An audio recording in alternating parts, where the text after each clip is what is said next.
তো যেমন কি তোমরা সবাই জানো যে আমাদের বাঙালিদের সব থেকে বড় পার্বণ আছে দুর্গা পূজা। তো এই টাইমে ঘর সব পরিষ্কার না করলে হয়? তো সেই জন্য আমি আমার আর বর যে লেগে পড়েছি আমার রুমটাকে পরিষ্কার করার জন্য। তো প্রথমে আমাদের ঘরের ফ্যানটা, সিলিং ফ্যানটা অনেক দিন থেকে পরিষ্কার হয়নি।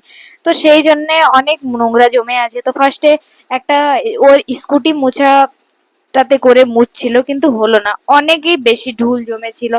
সেই জন্য আমাকে সাবন ফেনা নিয়ে পরিষ্কার করতে হলো, ঠিক আছে। আর ঘরের মেঝেটাতে এতটাই পরিমাণে কালো কালো কি জানি না আমি জমে গেছে ধুলো বালিতে। তো সেই জন্য ওটাও আমাকে পরিষ্কার করতে হয়েছে। তো ঘষে ঘষে সেটা আমি পরিষ্কার করেছি, ঠিক আছে।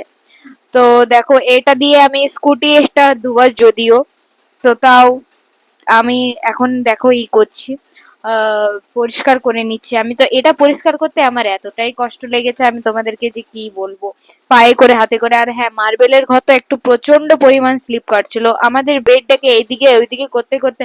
আমি তো একবার পড়ে গেছি, আমার বড় পড়ে গেছে একবার। তো যাই হোক, এত কিছুর পরও আমরা যে করতে পেরেছি এটাই বহুত। আমি ঘষে ঘষে ঘষে ধুচ্ছিলাম। তারপরে ধোয়া হয়ে যাওয়ার পরে জল দিয়ে ভালো করে, কেন কি সাবান গুঁড়ি দিয়ে ধুয়েছিলাম, তো জল দিয়ে ভালো করে পরিষ্কার করে নিচ্ছি।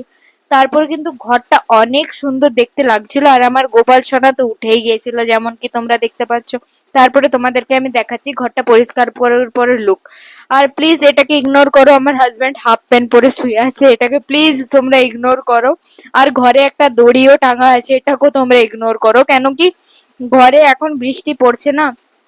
তো সেই জন্য আমাকে কি করতে হয়েছে, কাপড় জামা শুকাবার জন্য দিতে হয়েছে। আর দেখো আমি আমার আলমারিটাকে কত সুন্দর করে সাজিয়ে রেখেছি। আর এই দেখো আমার গোপাল সোনা, কিন্তু এটা রাতের ক্লিপ যেহেতু, তো গোপাল সোনা আমার কিন্তু শুয়ে পড়েছে। আর দেখো সিলিংটা, তোমাকে দিকে বললাম না ফ্যানটা পরিষ্কার করছিলাম, দেখো কত সুন্দর পরিষ্কার হয়েছে।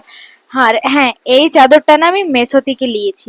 তোমাদের যদি কারো দরকার এই চাদরটা নেওয়ার, তো প্লিজ আমায় কমেন্ট বক্সে কমেন্ট করো, আমি তোমাদেরকে লিঙ্ক দেবো। হ্যাঁ হ্যাঁ, লাইক কমেন্ট সাবস্ক্রাইব করে দিও প্লিজ।